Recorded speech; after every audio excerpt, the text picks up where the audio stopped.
Okay, we're going to begin with prayer from the Matins for the Feast of St. Nicholas. And the Feast of St. Nicholas falls on December 6th, so this coming Sunday.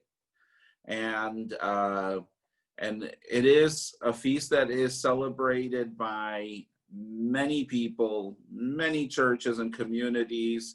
And, and I think it's important to kind of to tap into some of that heritage and understand why, because I think Nicholas is sometimes a little misunderstood, and that's more our problem as we tell his story and not quite get what the church is teaching us through this man. So let's begin with prayer.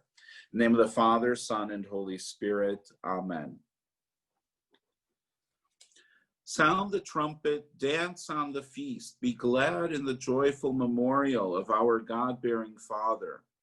Let emperors and princes assemble with the King, who through a dream was persuaded to release 3 unjustly accused prisoners. Assemble, O shepherds and teachers of the Good Shepherd. Praise the pastor who was your equal in zeal, extolling the great bishop, the physician of the sick, the deliverer of the imperiled, the companion of travelers, the advocate of sinners, the treasure of the poor, the comforter of the afflicted, the pilot of seafarers, the great bishop who is always fervently present to those in need. Let us say, O holy Nicholas, deliver us from present needs and save your flock by your prayers. In the name of the Father, Son, and Holy Spirit. Amen. Well, I guess in order to kind of peel back a little bit of the historical peel back to the historical Saint Nicholas, it's probably a good idea to first comment on some of the American lore regarding Santa Claus. And so if you have any kids around there, so you might not want to have exposed them to this. Santa Claus is a big part of American Christmas. And we can recognize in him in certain virtues of generosity, especially.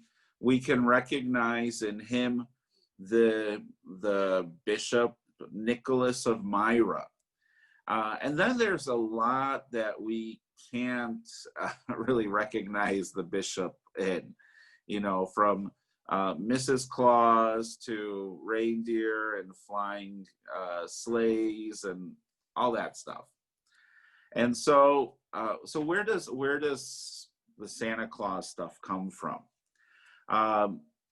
When this country was first founded, so one of the issues that our founding fathers felt very strongly about was the creation of a certain national narrative. And because we were a country and a people without a proper history, and the English traditions and culture were very strong among the first Americans, and that made it not always all that great, considering that England was not particularly happy letting the colonies go. And then they tried to take them over again at the beginning of the 19th century. So the Englishness of Christmas and the Christmas traditions was a little difficult to stomach as an American narrative. And so enter in a very gifted author named Washington Irving, someone who you should be familiar with from the legend of Sleepy Hollow. he's very often more connected or seemingly connected to Halloween than to Christmas. And yet he definitely has a hand in crafting the American narrative that is what we are familiar with, the Christmas of the US, that has now conversely affected other countries. So therefore colonialism. He wrote this book in 1809, which was a response to a book written by Dr. Samuel Mitchell. Samuel Mitchell was a noted storyteller. He loved to exaggerate, and he had a knack for it. And he wrote a book about the history of New York. And in that book, he had, a lot of things that had no proof. And so Washington Irving composed a response to that book. It was done as a parody. And he wrote it under the pen name of Dietrich Knickerbocker. So it was made to sound very Dutch, at least to English-speaking ears. And he wrote this book in 1809. It was published in 1809, called, and this is, you can tell that this was supposed to be a humorous book just from the title. It is called A History of New York from the Beginning of the World to the End of the Dutch Dynasty. And in this book, he wrote about different traditions. And one of the traditions was about the founding of Manhattan. And he said when Dutch sailors came to the island of Manhattan, one of the sailors had a vision of St. Nicholas. And St. Nicholas told him to establish the city there. And so in a way, New York City is established by St. Nicholas, which is kind of fun and funny on many levels. And then from there, it just develops the whole narrative about Santa Claus. And Santa Claus is, I don't want to get too much into this part of it. You can Google it, you can read the book, for your own leisure. You can find plenty of information about the origins of Santa Claus. But, Santa Claus is a version of Sinterklaas, which is in Dutch is Saint Nicholas. And then some other elements that have come into the story.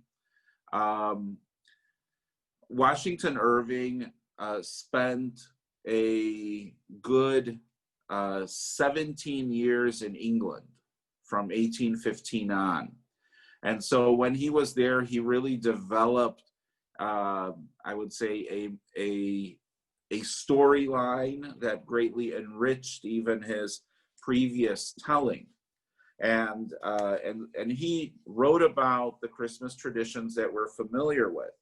And he saw Christmas as a spiritual necessity, as something, he called it literally a spiritual necessity, because it was that one time of year when a certain feeling of generosity would dominate all the peoples who live in the land, and they would share in this uniquely American celebration.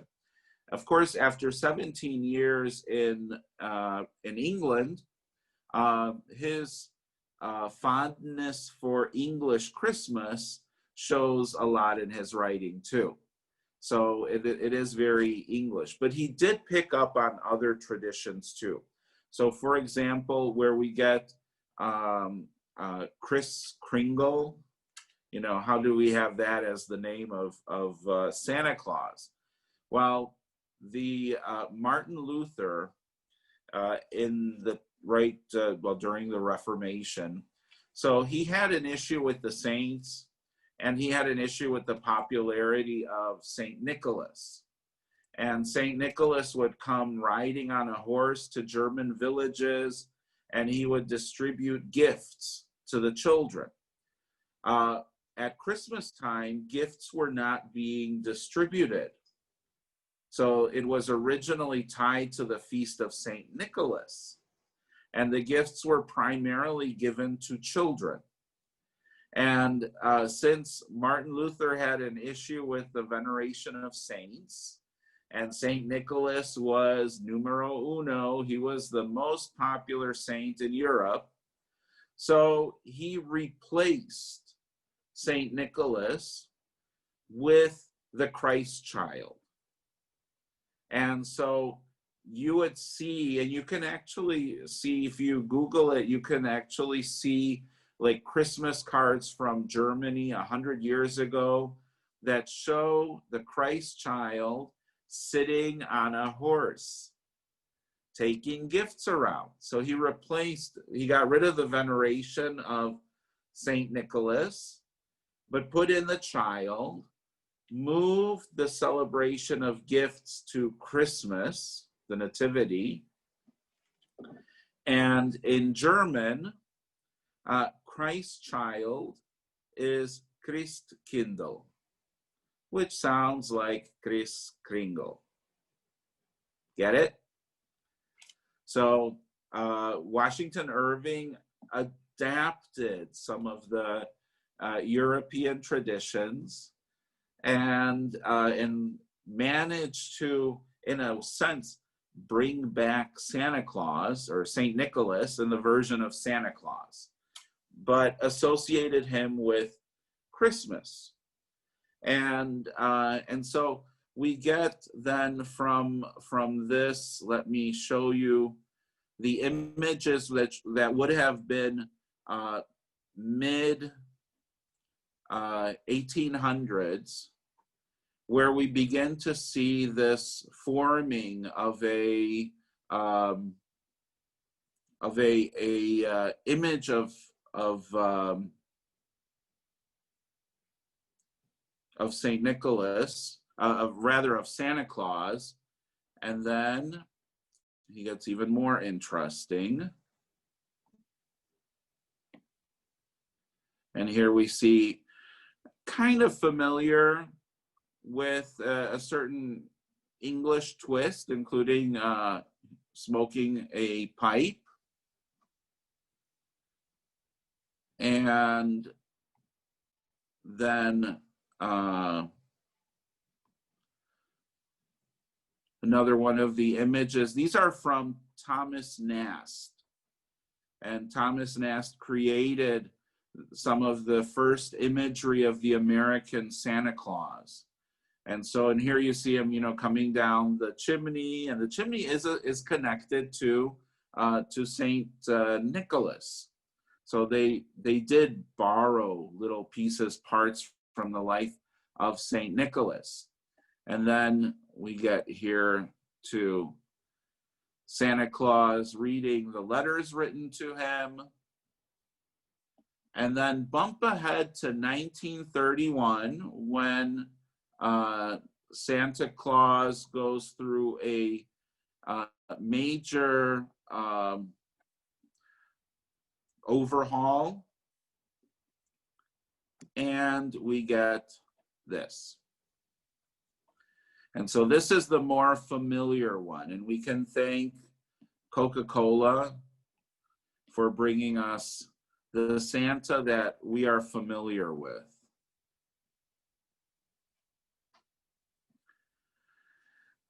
Sadly, very little of that Saint Nicholas is present there.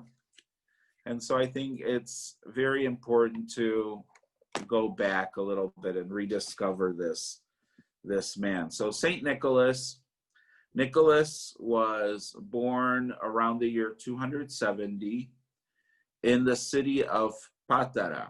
And Patara is close to the coast on the Mediterranean from the province of Lycia. And so that would be today in like southern Turkey, but on the Mediterranean coast. And so he was born in the year 270 to a well-to-do family. The family, we're not sure where their economic strength was based, but since it is a coastal town, there are traditions that associate the family with shipping, being merchants, and fishing, and even perhaps some transport and travel of goods and people. And so, and a part of that question about his background comes really from the fact that he is associated as a saint with the sea. And so they're trying to prove some connection that would be already in his DNA, in his family background. When he was young, both of his parents died, leaving him an orphan.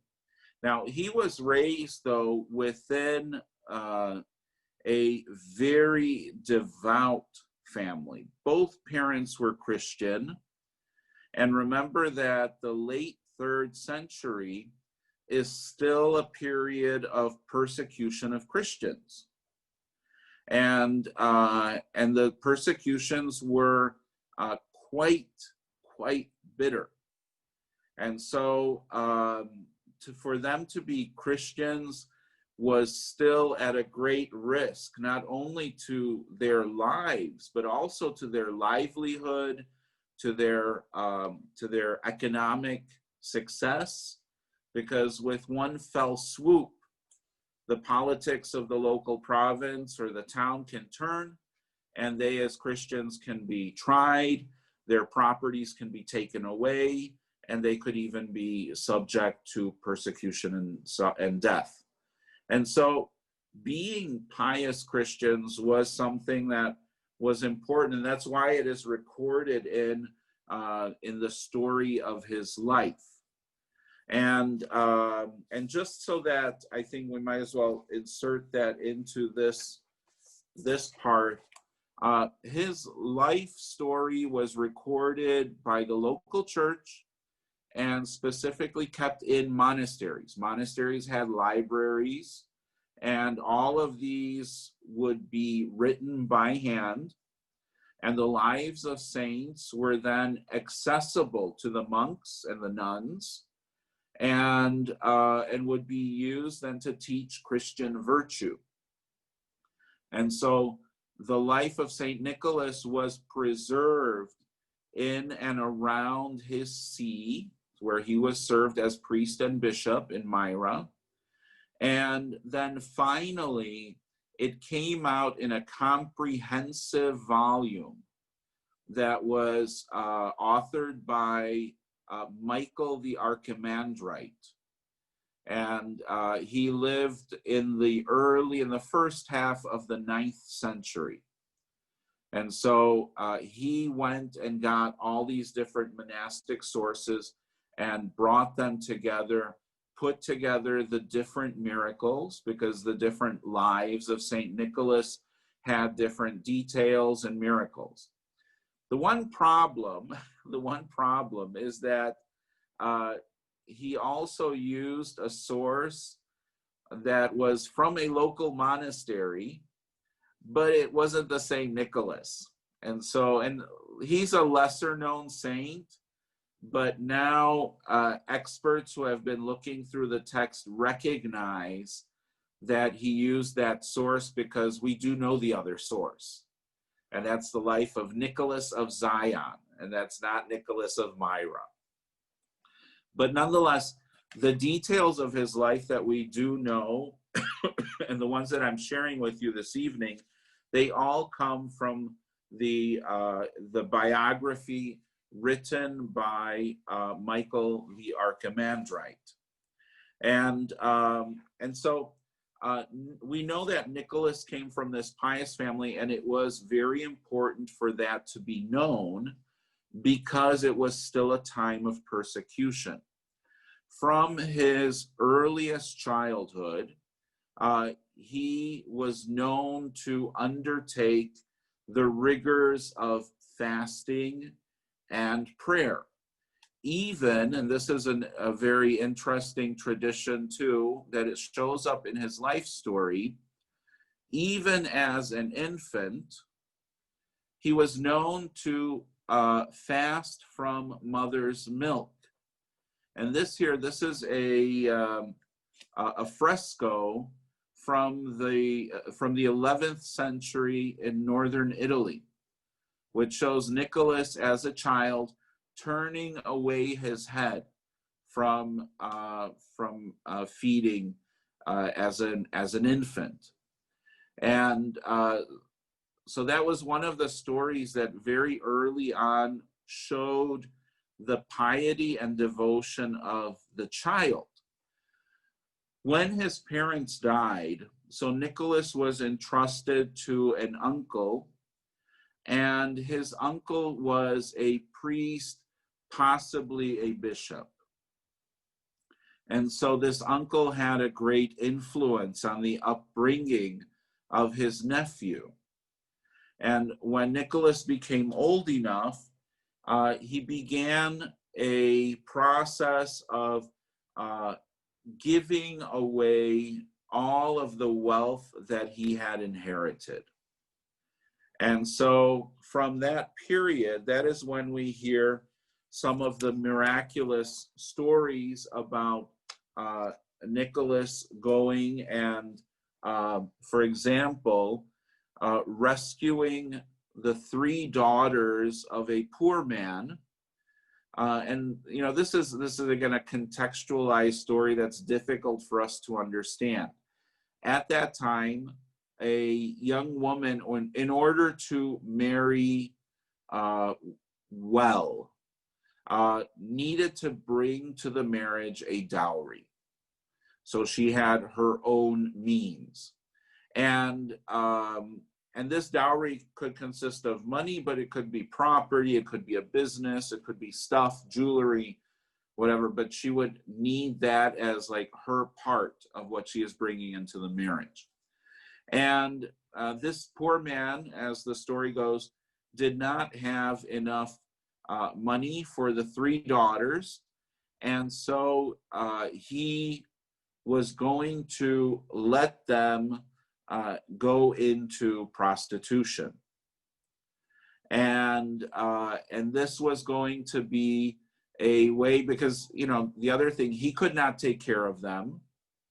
He knew that they would at some point need to have some money in order to pay for a house and their expenses. And so going into prostitution would provide them some means so that they could support themselves. And so Nicholas, as a young man, so this story is told actually before he became a priest in some of the versions. He went and he secretly left a purse of coins in the home for the first daughter. And then he returned again for the second daughter when she became of marriage age, so that she would have a dowry. And then again, a third time, he did that for the third daughter. And it was at that time that the father actually discovered that it was Nicholas who was doing this, and Nicholas instructed him to tell no one. And that, and he told him that indeed this father's salvation depended on his ability to keep that secret. And so, and that's, I think, the way that it's worded, it has to do more with honor, the honor of the father. And so salvation is kind of a more ample term, but it is more about the honor, since the father couldn't provide for his daughters.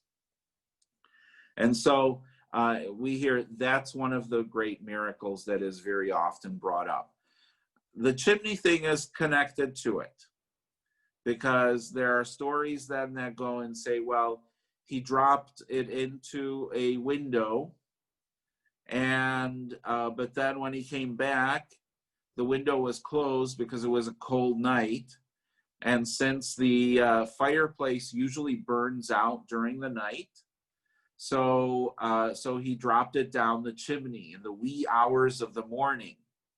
And as it fell down the chimney, hitting the ground, the bricks of the fireplace, the money scattered and fell into the shoes and the socks that were by the fireplace overnight drying. See, some of this is familiar. It's part of the Santa Claus lore. And so I do give credit to Washington Irving. He really did weave a very nice tale. But St. Nicholas's miracles they continue to multiply. So he goes, for example, on pilgrimage to the Holy Land. And on pilgrimage to the Holy Land, the ship comes into a storm. And on 2 occasions, he prays to God and leads the other shipmates in praying, and the sea becomes calm. And so there begins his connection to the sea and to travel. And so soon after, after his return from the Holy Land, we're told that he was at some point ordained a priest, ordained a young priest, and probably also imprisoned. Because at this, in this time period, so we're looking at the end of the 3rd century, and we come to the reign of Diocletian. And Diocletian is the last of the really crazy Roman emperors. And the Romans had this tradition of sacrificing animals to the Roman gods. And around the year 298-99, Diocletian goes and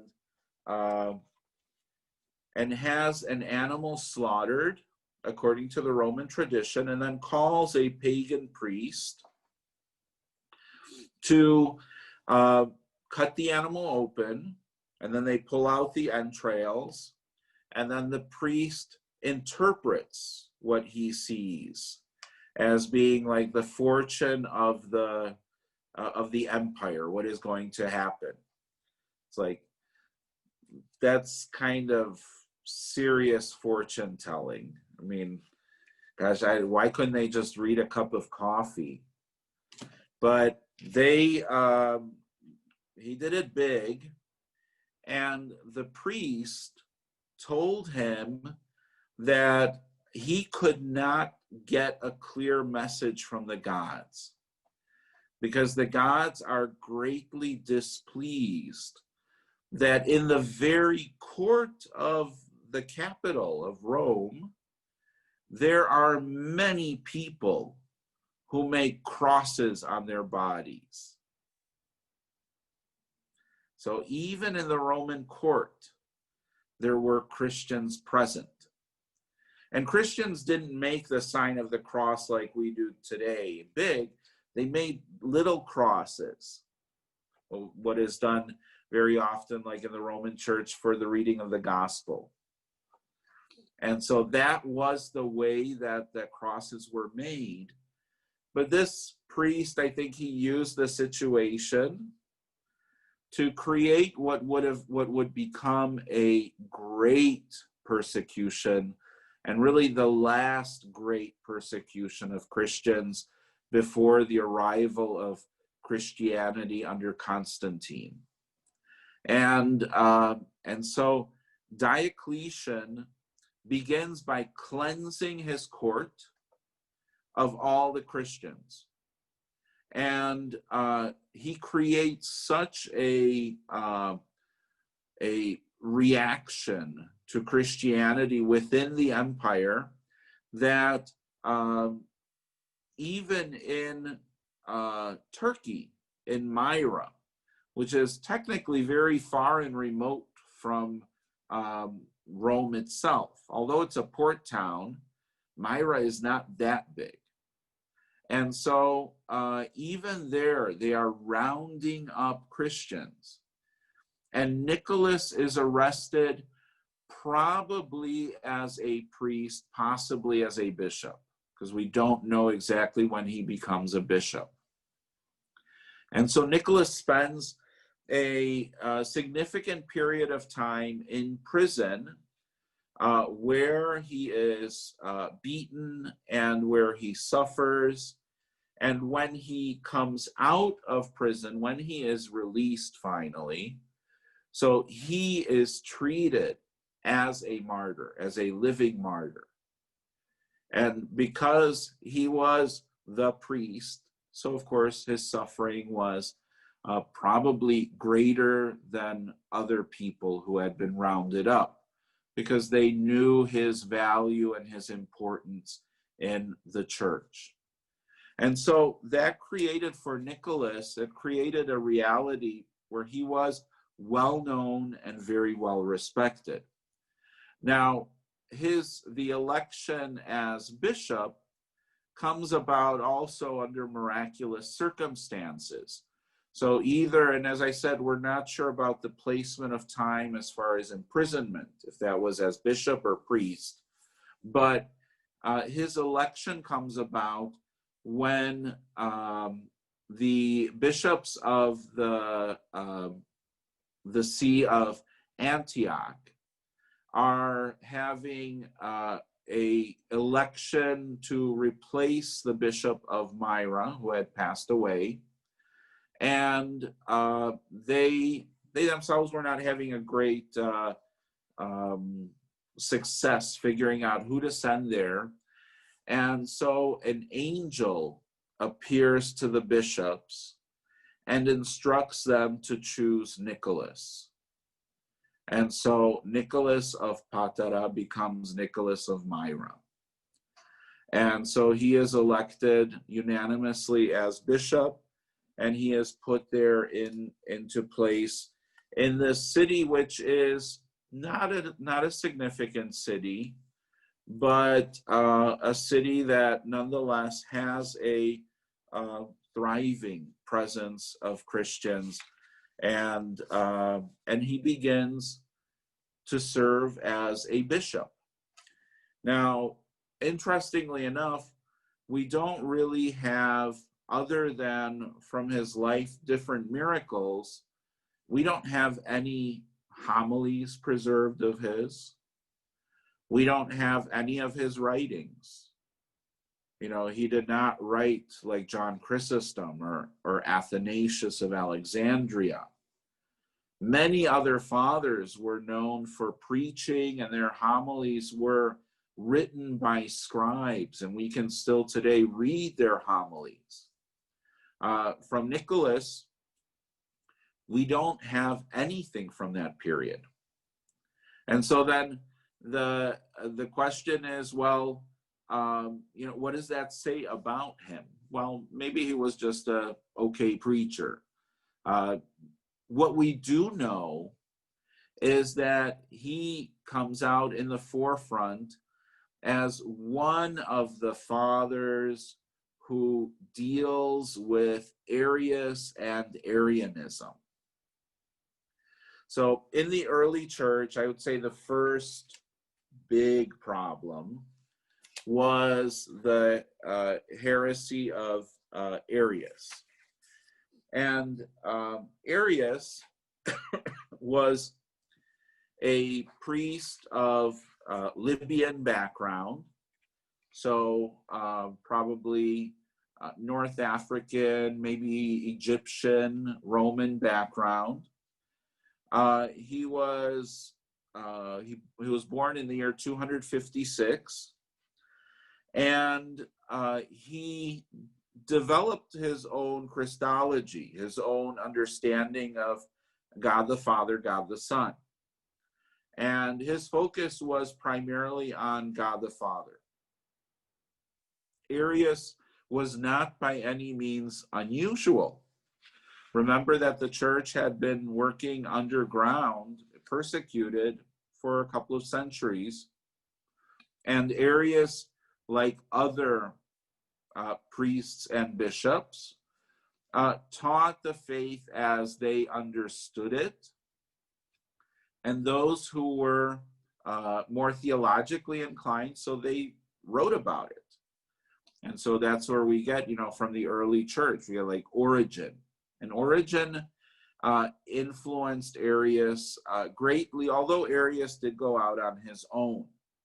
And so his teachings are, in a nutshell, the Father's divinity is greater than the Son's. Then the Father is unique, and the Son is subordinate under the Father. Father and Son are not equal. And then finally, there was a time when the Son did not exist, but only the Father is eternal. And so this heresy, Arianism, it spread. And he himself was a very effective speaker. And his writings, this is how this was passed around. His writings were copied by his followers, who then copied that, and they continued to spread it around. So Arianism was found all around the Roman Empire. And so much so that there were established bishops who were leading churches, and they were teaching this theology. It created a lot of friction within the church, as you can imagine, because even before the legalization of Christianity in the year 313 by Constantine, the church was divided theologically. And once the church was legal in the Roman Empire, then this theological sparring would become really theological warfare. And of course, the understanding of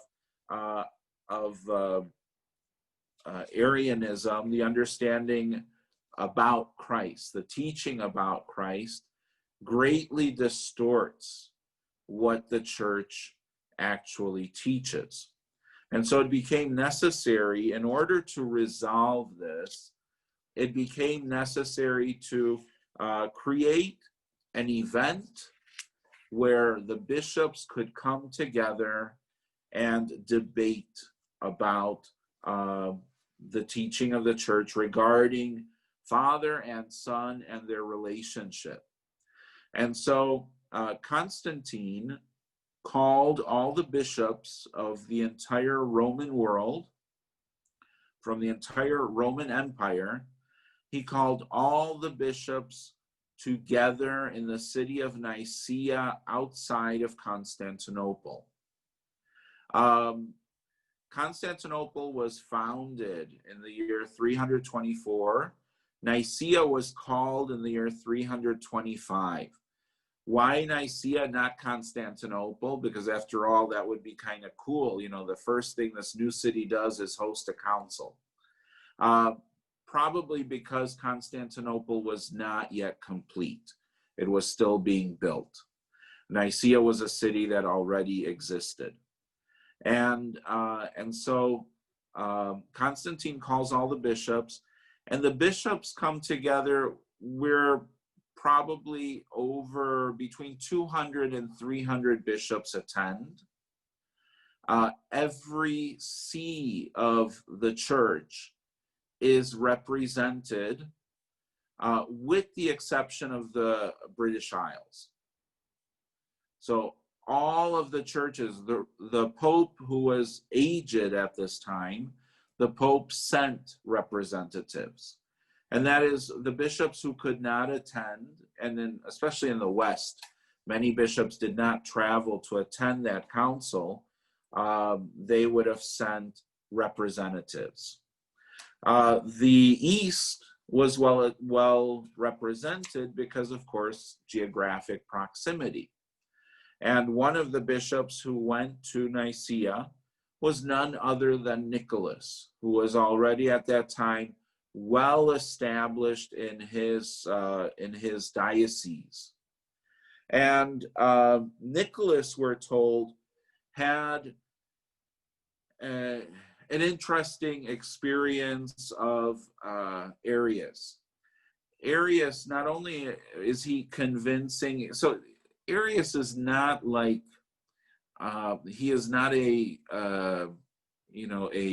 TV preacher. He is not Joel Osteen.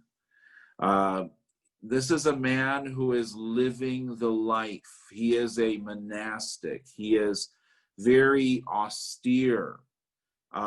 He knew how to speak. He believed deeply in what he taught, even though it was not correct. And many of the bishops who heard him speak and did not support him actually came to his defense and came to understand his position. He defended his position well, using scriptures. So, but again, we don't know how the exact words he used, because after the council, there was an edict to destroy all of Arius's works. And so the only place where we know about him are the writings of his opponents, and specifically like Athanasius of Alexandria. He is one of those who wrote against him. Athanasius was a deacon who served as a representative of the Patriarchate of Alexandria. However, he was not a member of the bishops who were voting on these things. He served as a scribe, and he recorded and wrote the decisions of the council. And so, however, Athanasius was formed within that the correct mindset that would go against Arius. And so we hear from the story of Nicholas, and this is one of those details that is disputed for various reasons. We hear that Nicholas, sitting in council, listening to Arius expound his heresy, and seeing the bishops around him nodding and becoming convinced of what Arius was teaching, Nicholas becomes so enraged that he goes up to Arius and he punches him in the face. And so now the other story will say he slapped him. And so there are a couple of different versions of this.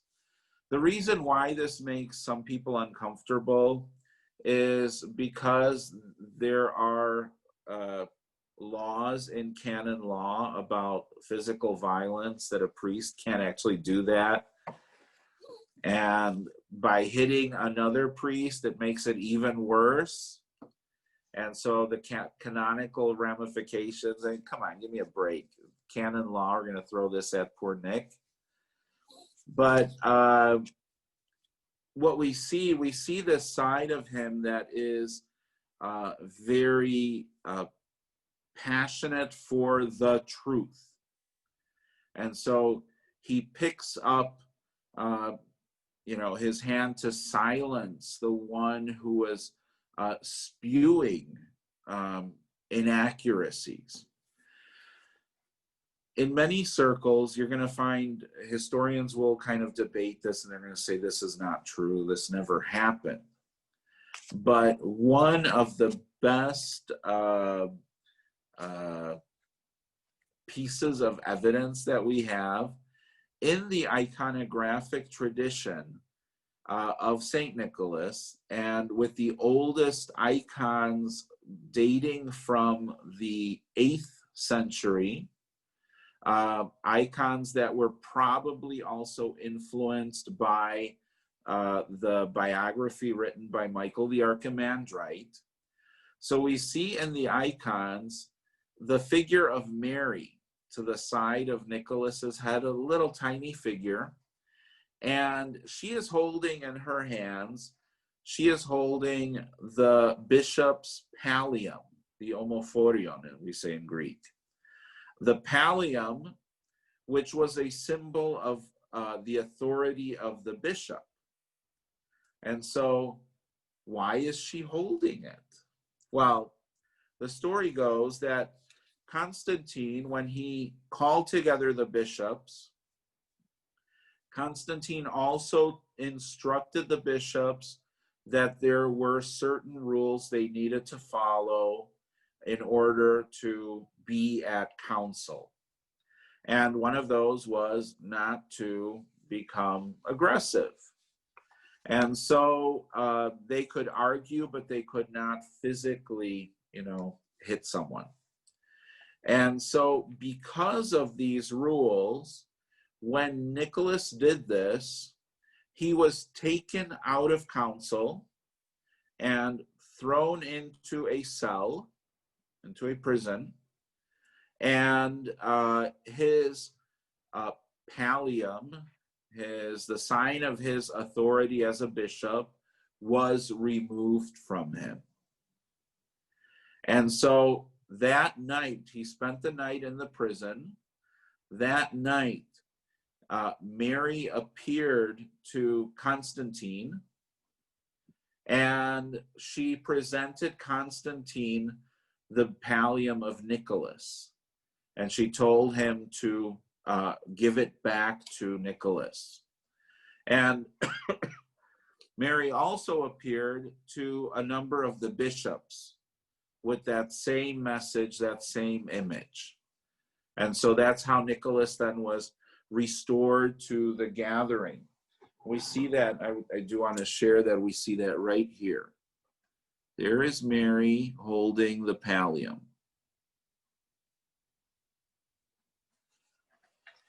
And here's another one that has that. There is Mary holding the pallium right next to Nicholas. And then there's Jesus on the other side.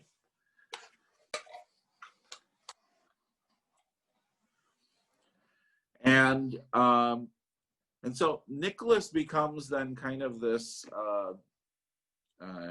hero to the council, and the council begins to change.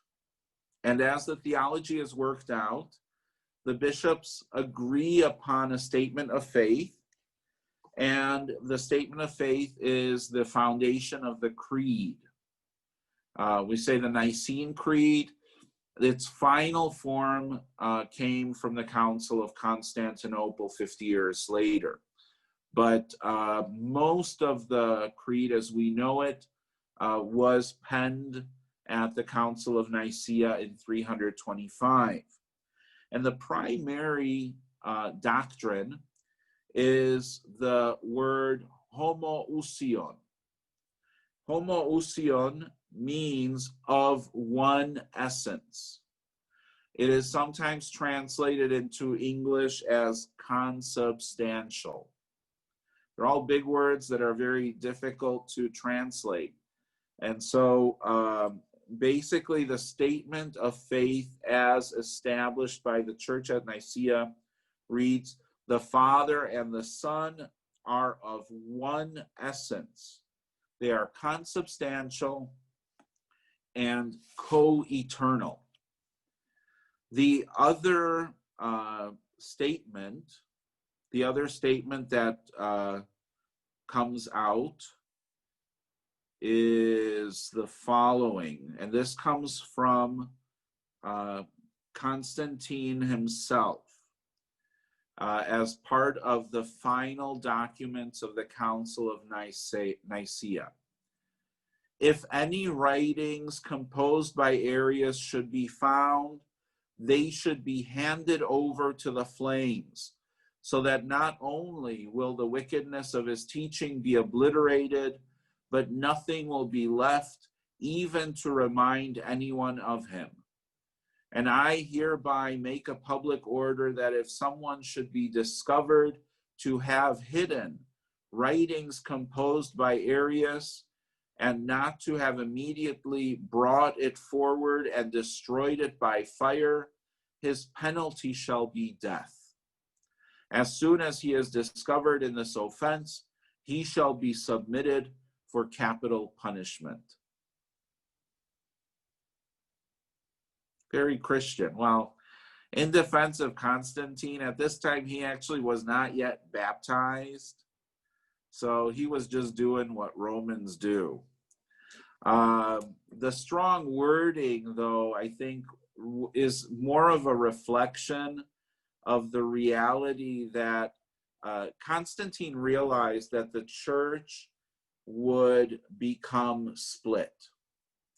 That if there wasn't a common agreement on the theology of that the church would believe and teach, then this would eventually grow into two different communities. And so, and I think he was right, because all we need to do is look back to the Reformation and see what can happen when divergent theologies come forward. Arius was not really defrocked. He had friends in high places, so he ended up going to Antioch. He spent time in the Holy Land. There were other priests and monks and even bishops who supported him. And he eventually, he felt that he had been wronged, and that those who had chosen the opposing theology, that they were actually the heretics. And so he continued to teach, he continued to preach, and of course had the protection of those who believed his view. Arianism continues to exist in the church until the 8th century. So it's still like, we're talking about the 4th century at this point. So another 400 years before Arianism and its other lesser views. There are semi-Arians, those also, but still heretical. It took a long time for that to be completely eradicated, even though I guess today there are some who do espouse Arian views and call themselves Christians too. So it is kind of the heresy that didn't completely disappear. Arius dies in, of all places, the city of Constantinople. So he had friends in high places. There were people who protected him. But there are also people who really hated him. And so, I would like to share with you what is a horrifying story of the death of Arius. So this was written by a man named Socrates Scholasticos, and he wrote it as an eyewitness, and he was a staunch defender of orthodoxy, the true faith, and Nicaea, and so he really does not like Arius. And so he wrote here, "It was Saturday, and Arius was expecting to assemble with the church on the day following. But divine retribution overtook his daring criminalities. going out of the imperial palace. So he was being hosted by Constantine. See, this is the other dirty little secret. Constantine did like Arius. Going out of the imperial palace, attended by a crowd of Eusebian partisans. Eusebius was a supporter of Arius also. He paraded through the midst of the city, attracting the notice of all the people. As he approached the place called Constantine's Forum, where a column of marble is erected, a terror arising from the remorse of conscience seized Arius. Yeah, I don't know about that. And with the terror, a violent relaxation of the bowels. Sounds kind of like he might have been poisoned.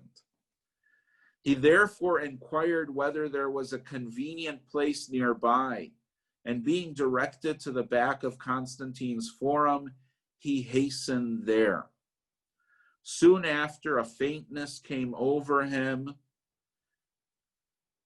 and together with the evacuations of his bowels, and his bowels protruded, so not good news, followed by copious blood loss and the descent of smaller intestines and portions of his spleen and liver in the effusion of blood, he almost died immediately.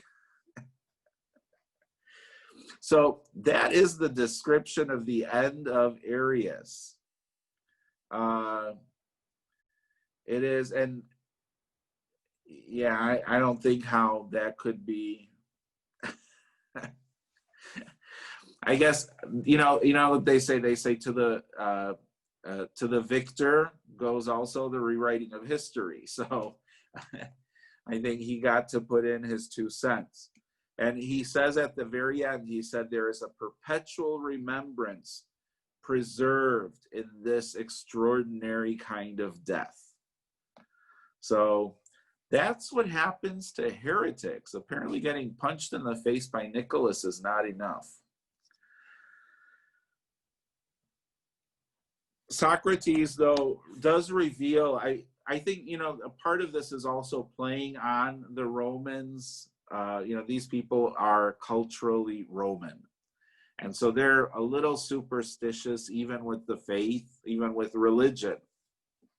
And so to have a story told about the death of Arius and the death being so grotesque, and it not being an execution, it not being an assassination, it sends a message, or that's what it was aimed at least sending a message to the followers of Arius's theology, and also to scare the people. So if anybody was very positive for Arius, that would not be a good thing. But Nicholas, after the council, I do want to share, this is one of my favorite parts of the internet, is, let's see.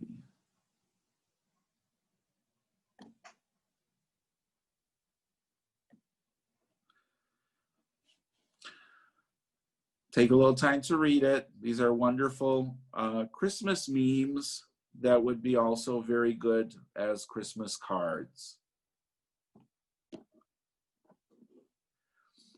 And there's also this one.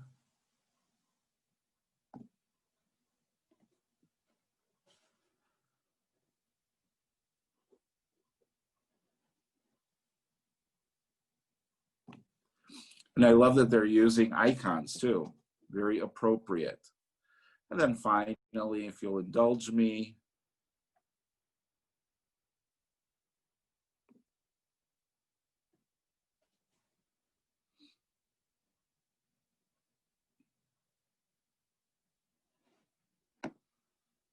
and I think that's my favorite one.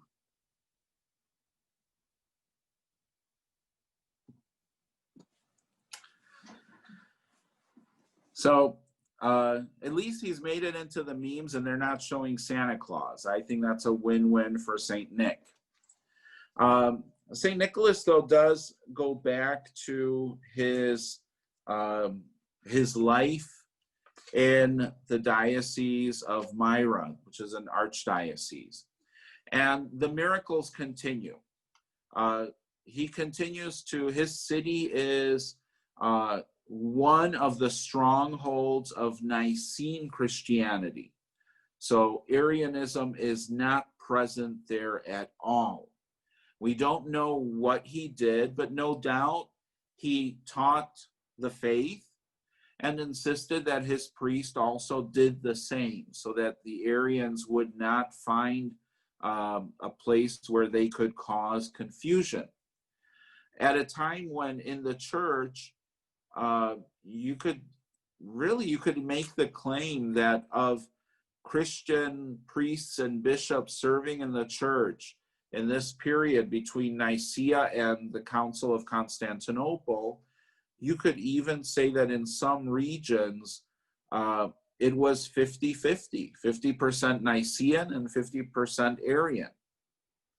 So the Nicene heresy, or the Arian heresy, was very widespread. How do we know that Nicholas was able to keep the Arians away? Well, the son of Constantine, when he took over the empire, so he began a purging and cleaning. He was Arian, very strongly Arian. And so he began by putting in bishops, especially in the sees where they were bishops who were particularly loud about their theology against the Arians. He began to replace them. He did absolutely nothing to Nicholas. And Nicholas, that means Nicholas was very loved in his diocese. He knew that if he would have tried to come in and replace him, there would have been upheaval and even violence. And so he remains in power. What are the many stories about Nicholas and Nicholas's miracles? Well, one of the stories goes that when Nicholas, as bishop, was leading the city, the entire region and the city of Myra was going through a famine. Nicholas appeared to, as bishop, appeared to a ship captain who was off the coast, and he was carrying corn and grains of some sort. And and he appeared to him and convinced him in this apparition to come to the city of Myra and to bring all of the supplies he had so that his people would live. Also, when three men who were officers in the army of Constantine, three men were accused of sedition and treason, and yet they were innocent. It was because of a political intrigue. So these three men had prayed to God for deliverance, and Nicholas appeared to Constantine. This is all still within Nicholas's lifetime. So this is not him appearing after death. And he appears to Constantine, and he tells Constantine that they are innocent, and that and he shows Constantine the treachery of another who was involved in this. And so the three men then are saved from execution, and all three become monks.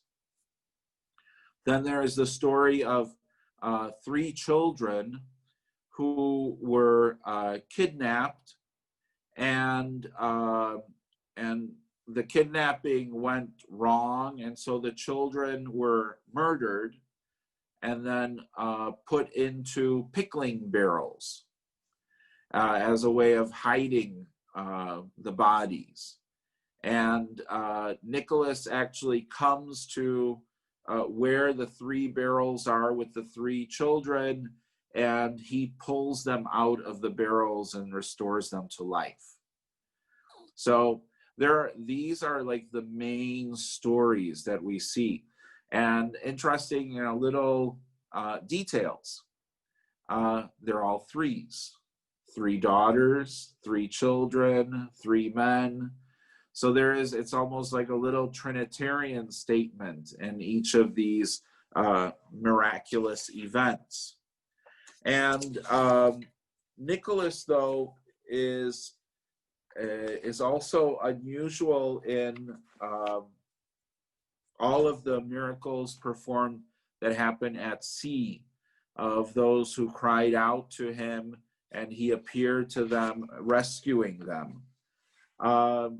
One of I think the most interesting parts of the life of Nicholas is that, so we know when he died. He died on December 6th in the year 343. He outlived Constantine. He is basically contemporary to Constantine. Their lives line up. And he died in his own bed of old age.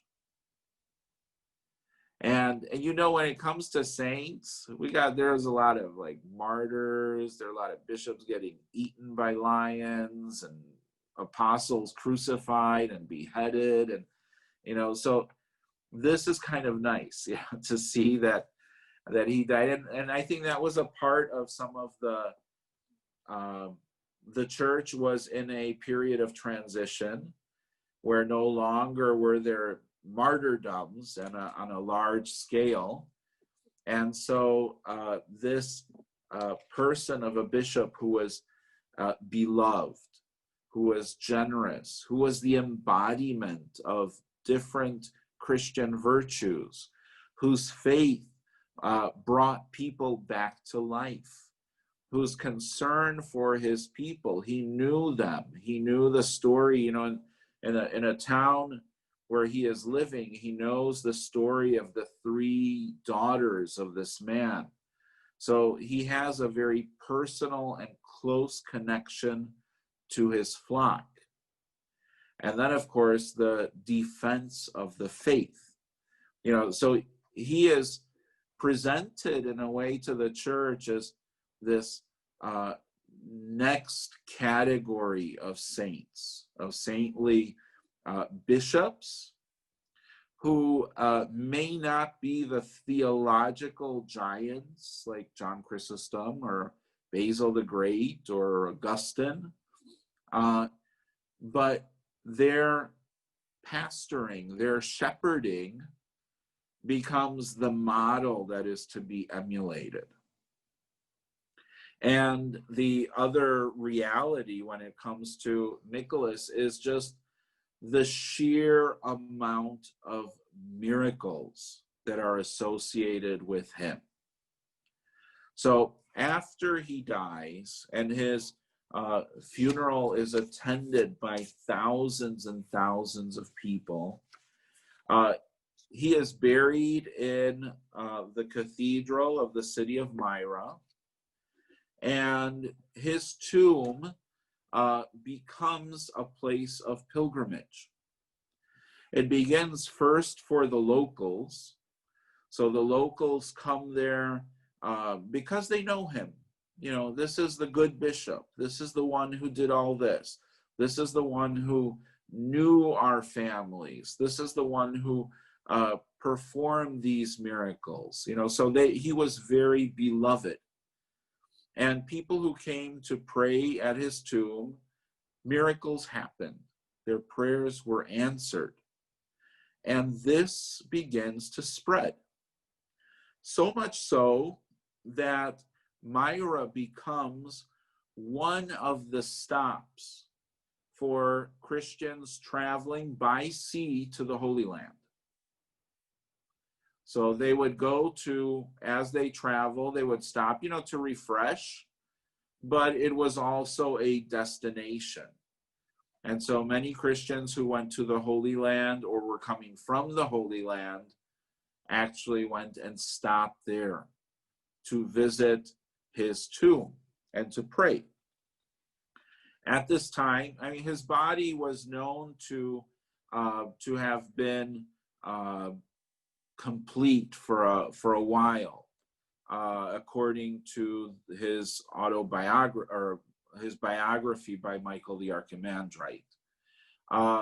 However, eventually, when there were only bones left, the bones were known to exude a substance that was oily and aromatic.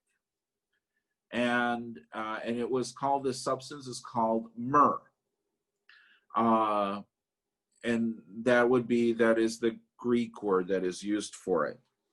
With this substance would then be mixed with olive oil and would be distributed to the faithful, to the pilgrims who came, and used for their anointing and for and many miracles would happen. And eventually, all these miracles were being compiled and held by the monastery that was located right next to the cathedral. They were the ones who were responsible for the telling of his story. However, with the publication of his biography, his name becomes even better known. And so at the time of the early 9th century, the first church dedicated to Saint Nicholas is opened in the city of Rome. And his story is being copied and shared. Why? Well, while the miracles are very interesting, and however, he himself doesn't have any great theological works. His biography is just that. It's a simple biography. Why is it so important to share the life of this good bishop? Well, beginning in the 8th century and even a little earlier, bishops started becoming very politically active. And bishops, many of them became involved in court intrigue. They became involved in Constantinople. They became involved in the iconoclasm. There were many things that bishops were doing that were things that Nicholas does not do. And so I think there's no doubt that Nicholas was also being presented in the 9th century as a model of bishop we need to return to. So getting away from the political stuff, those who are just working on their careers, and finding this man who had a much more faith-filled and simple life that was exemplary and filled with the presence of God and many, many miracles. And so I think that was one of the main reasons. As Nicholas, though, becomes more popular, his fame also spreads, especially among the Greek-speaking populations that are around the Roman Empire. Half of, well, let's say just southern Italy, so a third of Italy was culturally Greek-speaking, And so no doubt the story of St. Nicholas made it also in the 8th century to, in 9th century with the biography, made it to southern Italy. And so we come then finally to this period of conflict with the Turks. The Byzantine Empire begins to be attacked by different Turkish tribes. And in the year 1071, the Byzantine Emperor Romanos IV faced the Sultan Arslan, who was the head of the Seljuk Turks. So it's a Turkish tribe. And the Battle of Manzikert took place, where Romanos was defeated. And so he lost control over a significant portion of Asia Minor, and that also included the town of Myra. Myra was already a bigger city at this point because of St. Nicholas, because of the tourism, because of all of the different pilgrims coming, and of course it was a port. And so as life became, more people came to the city in search of work and livelihood, so the city becomes more important. In the confusion following the conquest of the Seljuk Turks, a group of Italian sailors come from Bari, and in the year 1087, they take the relics of St. Nicholas. And now this is, depending on who's telling the story, it's either a theft or it's a translation of the relics. The interesting thing, though, is that the theft, it's probably not a theft, because the monks, there were monks who took care of the tomb of St. Nicholas, and they could not come in there, break in there, and just steal the relics. The reality is that probably the monks realized that the Seljuk Turks were here to stay, and this is already 16 years into the occupation by the Seljuk Turks. And so as they go and they're converting churches into mosques and forcing people to convert to Islam, and these things are happening, so the realization is that the pilgrimages to the tomb of St. Nicholas will end, and possibly even his tomb will be desecrated and maybe the church turned into a mosque. And so this perhaps was a collaborated effort to get the relics out of Myra. One of the issues, of course, as there always is with this kind of history, is that if you remember back to the schism, so in the year 1054, East and West splits up, and there is a mutual excommunication. And so the Church of Constantinople, which is over Myra, even though Myra is under the Seljuk Turks, is not in communion with the bishop of this group of Italian sailors from the city of Bari. And so according to the Greek telling, so the version as told by Constantinople, it was a theft because there wasn't communion. However, all the other churches, including Antioch, Alexandria, Jerusalem, the Church of Kievan Rus, which would become later the Ukrainian and Russian churches. All of these churches have the feast of the translation of the relics of St. Nicholas on their calendar. Because all of these churches, even though today they're not in communion with Rome, at that time they were still in full communion with Rome. And so they saw the move of his relics as being a liberation for his relics. And so they then came, brought the relics to the city of Bari. And from Bari, the relics were divided up. And so they did go to different places.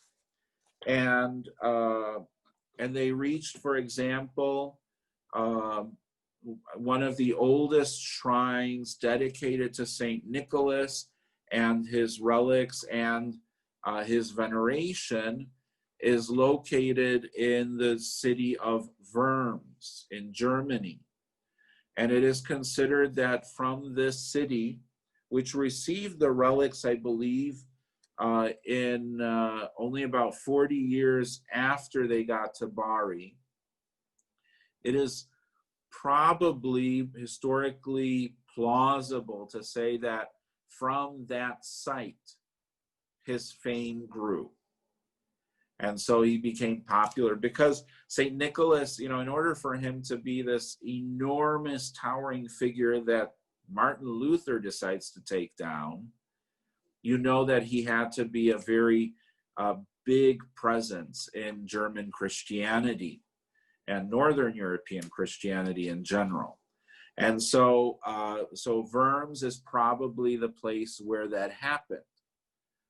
The Cathedral of Worms had just been built in the thousands. And let me share with you, it is a Romanesque cathedral.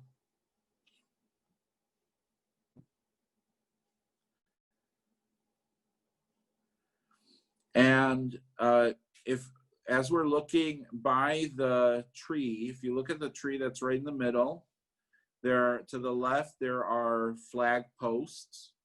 And then further left, you'll see a building. And that is the St. Nicholas Chapel.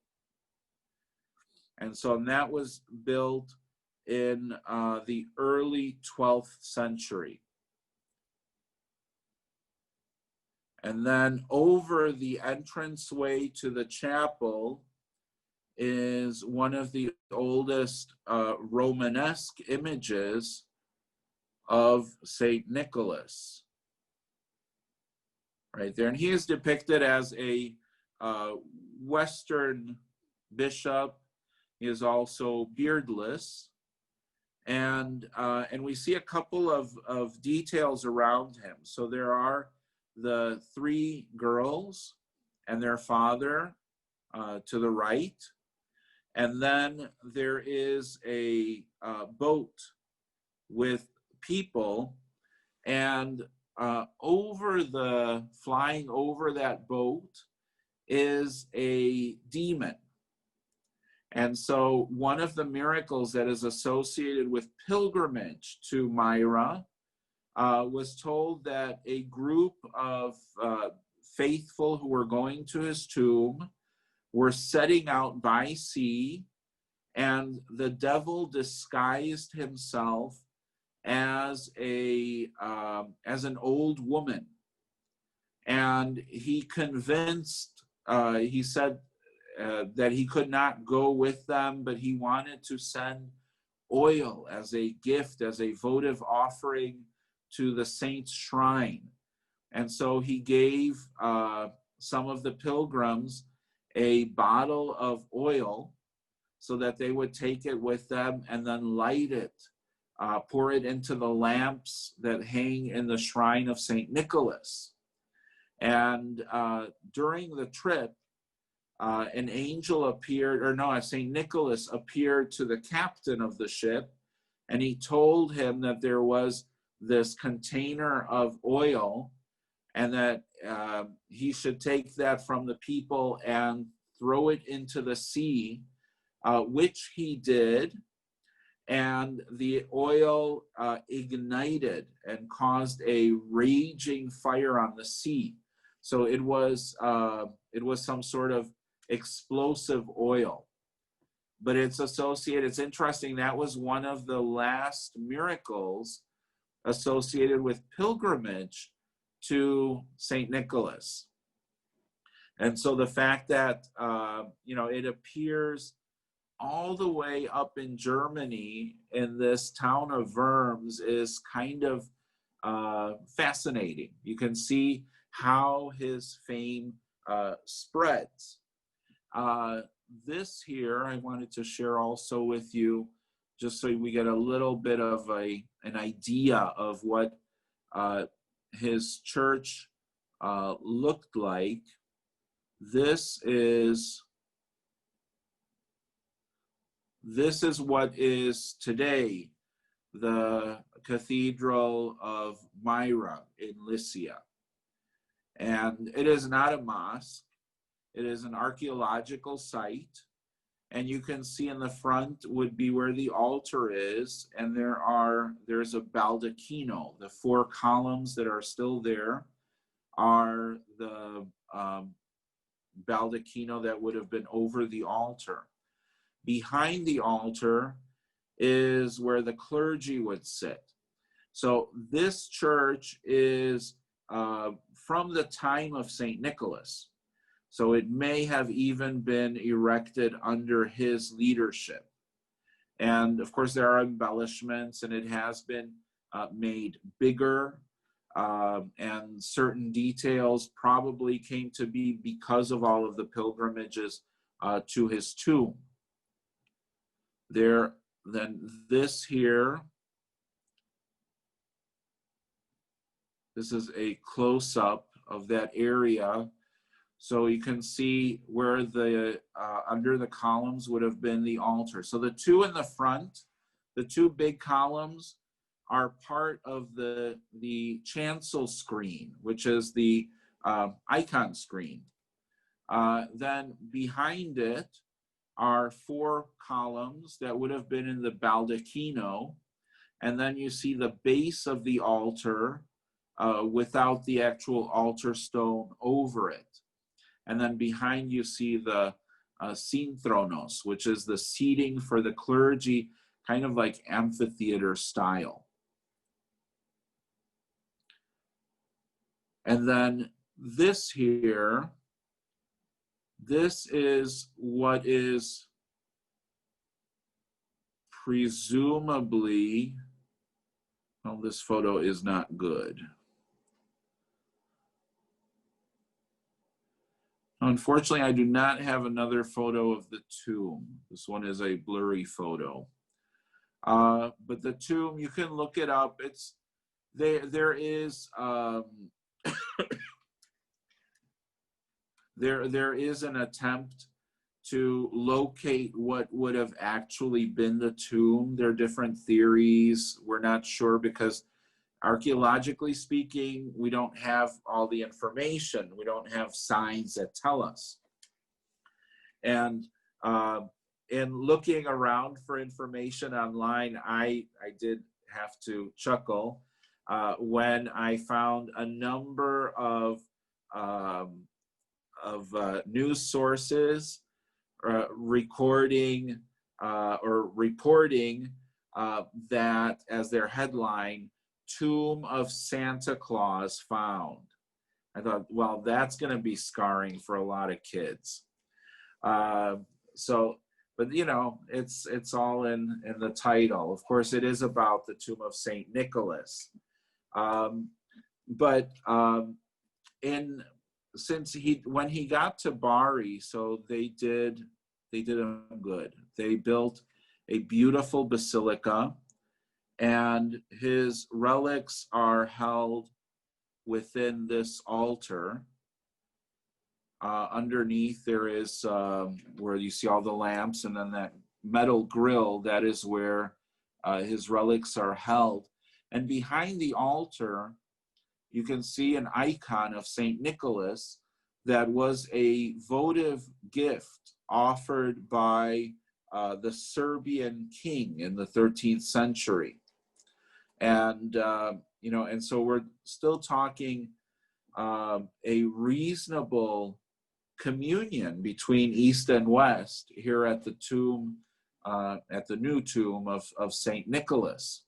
The icon, which is a real masterpiece of Serbian Byzantine art, see, I think this one should be a better resolution, shows the actual king and his wife at the bottom of the icon as the ones offering this icon to the shrine.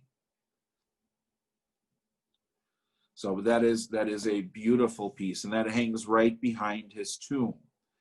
And at his tomb, certain phenomena have continued. So, for example, the oil, that the substance, the oily substance that comes from his bones, has continued to exude at different rates, not always the same.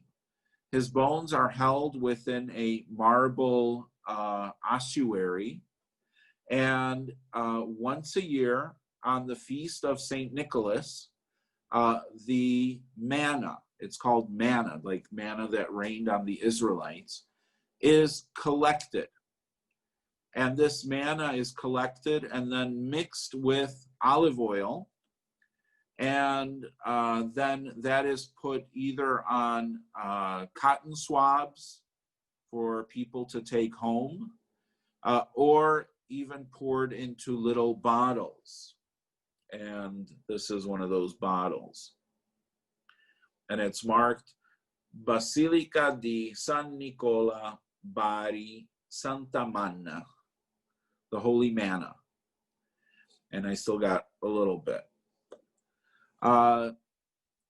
And so that is taken and sent around the world. You can actually write to the Basilica in Bari and they will send it to you. And so that is, part of their mission. And through this manna, miracles have continued. Now, the relics of St. Nicholas, the primary amount, I guess the most important relics are located in Bari. Then the Church of St. Nicholas in Venice has some 500 bone fragments. So they're not complete bones. They're little fragments, but for whatever reason, they were able to get a large amount of relics. Some also can be found in the Vatican. And then, interestingly enough, just about 15 years ago, a large piece of the pelvis of St. Nicholas was found in an Orthodox church in Morton Grove, Illinois. I know, I couldn't believe that one either. And I just found this out today, so I have to go look this guy up and see what he's doing in Morton Grove.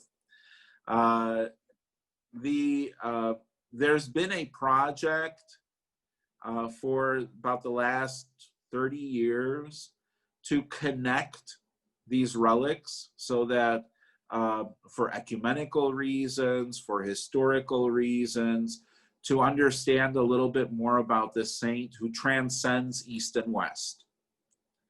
And so that's how this relic was found in Illinois, because it had actually come to Illinois through a church in France that had it for a long time, and then I guess downsized on the relics, which happened.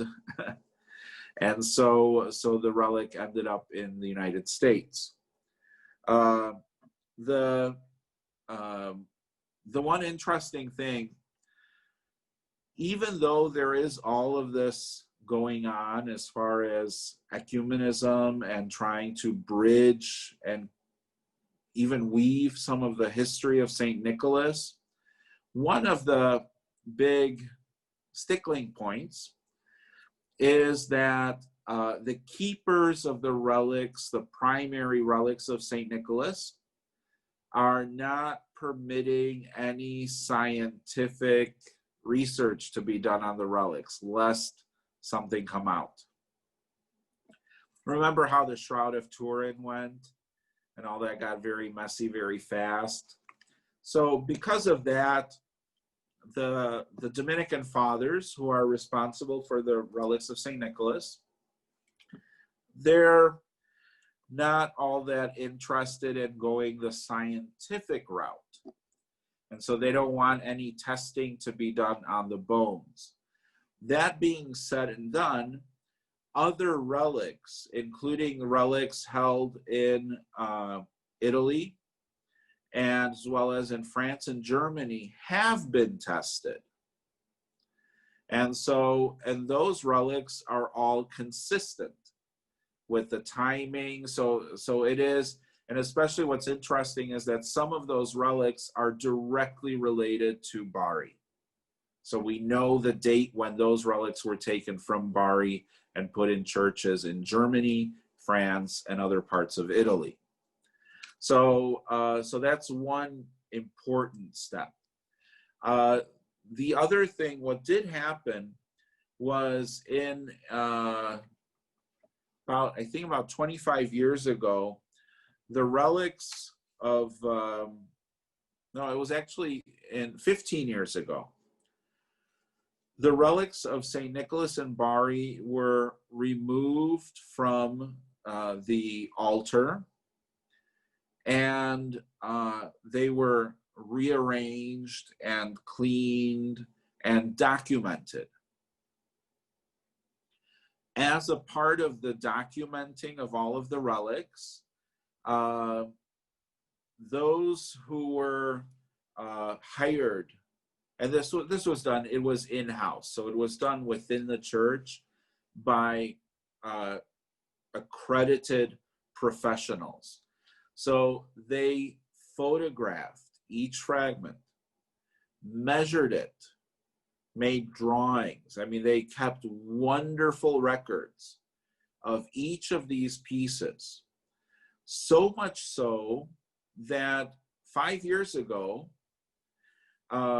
with technology going where it is, scientists who are part of the church, so not some renegade group, they were able to create a virtual skeleton of St. Nicholas using the pictures and the drawings and then piecing it together.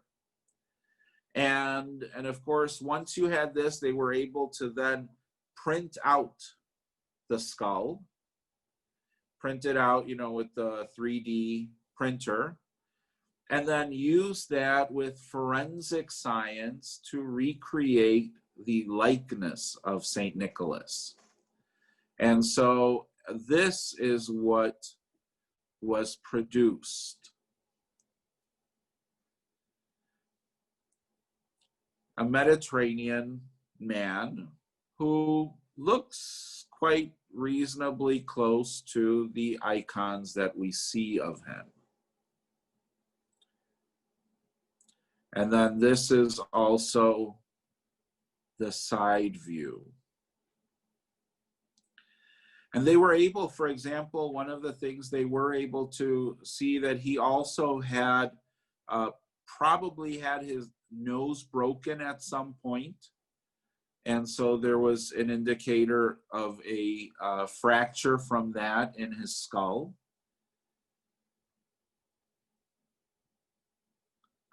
But we get a pretty good idea of what he looked like. And so he looked very similar then to the images that we are familiar with of St. Nicholas. Now, this here, just talking about the continuation of his many miracles, this icon, which is made in mosaic, it is on Mount Athos in the monastery of Stavronikita. And it was discovered in the 12th century by fishermen who pulled it up. Their nets got stuck in this panel, and they pulled this up right off of the shore of Mount Athos. And they pulled up the icon, and he had embedded that crack that you see in the middle of his forehead, had an oyster embedded there. And so when they brought the image to the shore, one of the fishermen immediately removed the oyster, and blood came from the gash there in the forehead of Saint Nicholas. The icon was immediately taken up to the monastery, which was at that time just being built. It was a small monastery, and it's been there for the last 900 years or so, performing many miracles through the intercession of Saint Nicholas. It is one of the most important miraculous images of Saint Nicholas that we know. So that's a very interesting image in and of itself. Since we're beginning to get a little close on time, I want to bring up one more important miracle, and a miracle that affects us. There was in 1907, on December 19th, which December 19th is the feast of St. Nicholas according to the old calendar, the Julian calendar. And so in the town, the village of Jacob's Creek in Pennsylvania, a town that had a large mine, and basically all the people who lived there were somehow associated with the mine. On that day, all of the Byzantine people of the town asked for a day off, and because it was the feast of St. Nicholas, to go to church. And so they were not at the mine when there was a large explosion in the mine. And so it is through the intercession of St. Nicholas that is recorded in our Byzantine churches and also in the Orthodox churches. And we see, this is a photograph of the headline. Over 300 died on that day at Dar Mine. And it is also commemorated, this is actually, here is the, here's the sign, oh, it's 239. And they were mainly from Hungary, but that would have been Austro-Hungary. So Central Europe, countries that are today Czech Republic, Slovakia, Poland, Ukraine, Hungary, Austria, Slovenia, and even Romania. That would have been from a larger region. However, the Hungarians were Protestant and Roman Catholic, so unfortunately they were in the mine when it exploded, and it ended up being only those who were Byzantine and Orthodox who were not in the mine and were spared.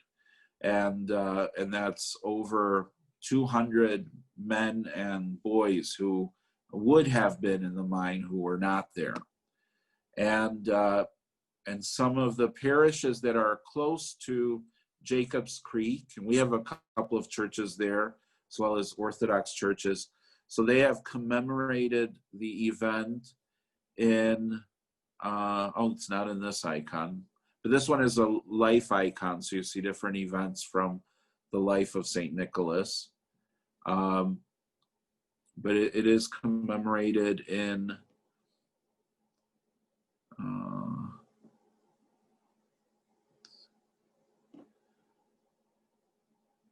okay, I don't have that picture. Oh, here it is. So this is not a great resolution picture, but you can see the, on the right-hand side are the people who are outside of the church. And then on the left-hand side, you see the image of the miners who perished in the mine and the canaries in the cage. So this icon was actually painted for the 100th anniversary of that disaster, which happened on December 19th, 1907. And it went to one of the churches that is associated with that event that had parishioners who worked in the mine. And so that's one of the kind of recent history miracles associated with St. Nicholas. And there are many. If you go to Bari to visit his tomb, you will see an endless line of people who are coming to visit him. The Basilica also recently, in the last few years, authorized significant portions of his bones to travel to different parts of the world. And one of the first countries that requested relics to come tour, so they weren't being given, they returned to Bari, but to come tour was Russia. And in Russia, the amount of the way that he was received was, just they estimated in Moscow over the few days that the relic was there, that over 100,000 people came to venerate his relics. And this was the container, the reliquary that was made for his bone. And it was, I think, only one big bone that was sent in the reliquary. Here's a picture of its placement inside. And so that was the reliquary. It was done. And this, I think, is also I think it might be from either pelvis or femur. But they've identified all of the bones and where they come from. So, and St. Nicholas is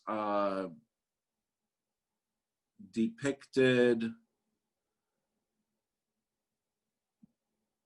in many different ways. So this, for example, this is from Germany also, from the 13th century, depicting, again, St. Nicholas without a beard.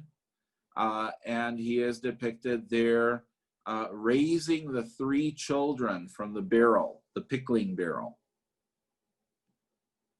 So the stories of Nicholas have been, turned into artistic masterpieces and can be found really all over Europe. It is an incredible legacy that he has left for us.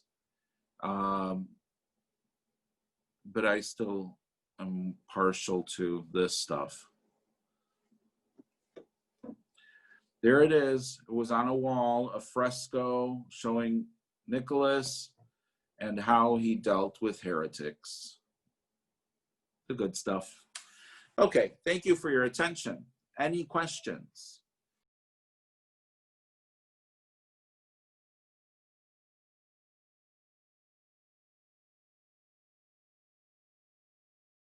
Well, I think that is the ultimate of Christian values, is finding the balance. It's not just about picking, one subject, one topic, one cause. The entire, all the saints are reflections of that balance of witness to faith, and how it is lived and how it is shared.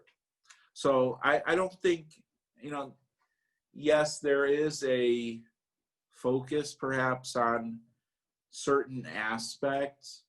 And I think, yes, we've come to a place as a civilization where buffet Christianity is definitely on the menu. People go and pick what parts of the faith they want to adhere to, and then leave behind other things that are somehow uncomfortable or that they can't relate to. And I think that this is what we see in the church, in the early church, but it is reflected through the saints of the church, and it is consistent, is this importance of balancing out our living of the faith. So what we believe and what we live and what we do, what we teach, all of that is integrated.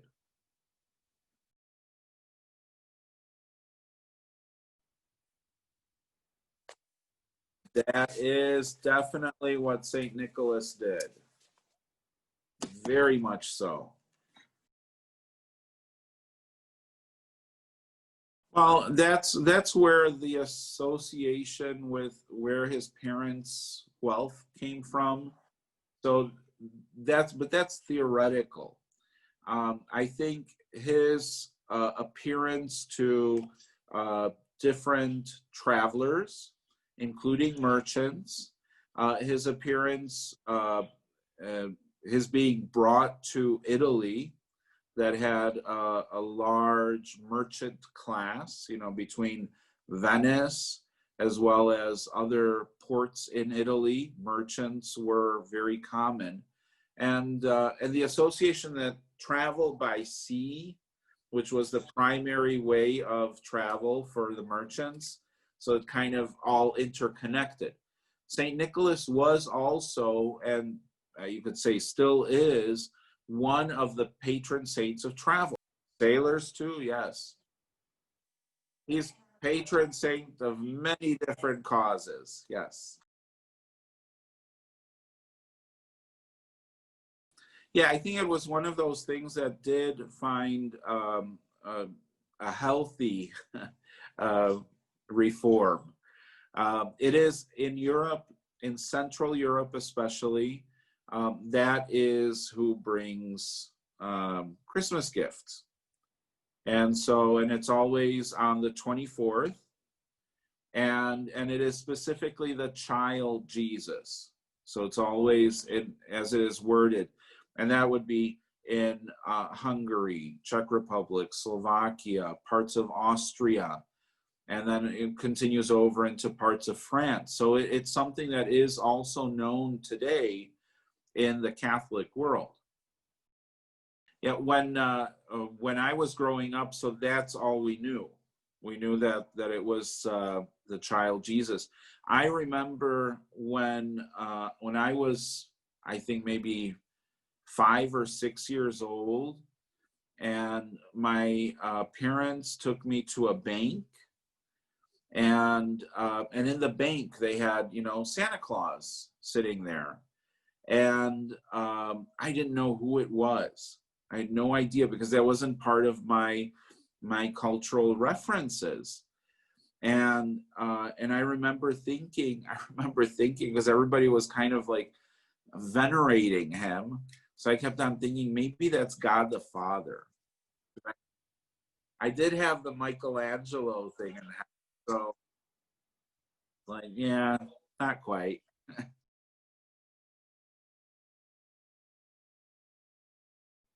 Yeah, well, and that's in many countries, Italy has the tradition also associated with the three kings. And so it ends up being on the 6th of January. And the 25th or the 24th is more of a church holiday, not so much about giving gifts, but all of that is changing very fast, and thanks to globalization, Santa Claus is everywhere, and so things are fluid, and Christmas is changing in some of these countries too. So it's, I think one of the interesting things, and we'll be talking about this in a couple of weeks. We've got two webinars about Christmas. And one of the interesting things is that in the early church, Christmas, and so the Nativity and the baptism of Christ was celebrated within a 24-hour period. And that was the 5th of January in the evening was for the Nativity, and the 6th was for the baptism of Christ. And so, all of that has changed. And it's probably for the best. It's one of those things where in the experience of Christianity lived and celebrated, the fasting and the feasting, all of this creates and adds to the excitement of celebrating the feasts. So next Wednesday, we will be looking at the prophet Isaiah. And Isaiah is very important because he is the one who is considered the prophet of the coming of the Messiah. And then he also gave us the words of Handel's Messiah. So Handel didn't give that to us. He just copied Isaiah. And then the 2 following weeks, we'll be talking about the beginnings of the Nativity, both biblically as well as the celebration, the observance of the feast. And then on the 23rd of December, we'll be looking at the iconography. The iconography, and I don't mean just icons, I mean looking at all of that in the early church, because this was the feast that was easiest to be expressed. Other things were difficult, from the crucifixion, expressing miracles was difficult, focusing on Jesus as a child, divine and human. How do you express that? But the birth of a child was easy. And so we find in the catacombs already, we find images of the Nativity of Christ. And so it's fascinating to see the development, that takes us a little bit away from the nativity scenes that we may be used to. Because, of course, the most important thing when you look at the image of the nativity is, what is the church teaching? That's the number one question. It's not about the emotional impact or seeing something that is moving. That's not enough. The church wants us to move up here. And when we move up here, then we move in our hearts too. So that's the setup for the next 3 weeks, kind of sticking to Christmas and going with the season. So thank you very much for joining me. I am in my dining room / kitchen.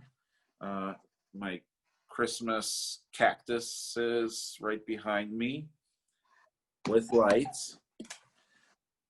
Yeah, well, my mom says it doesn't count as a tree, so it says I still have to put up a tree. Thanks, Mom.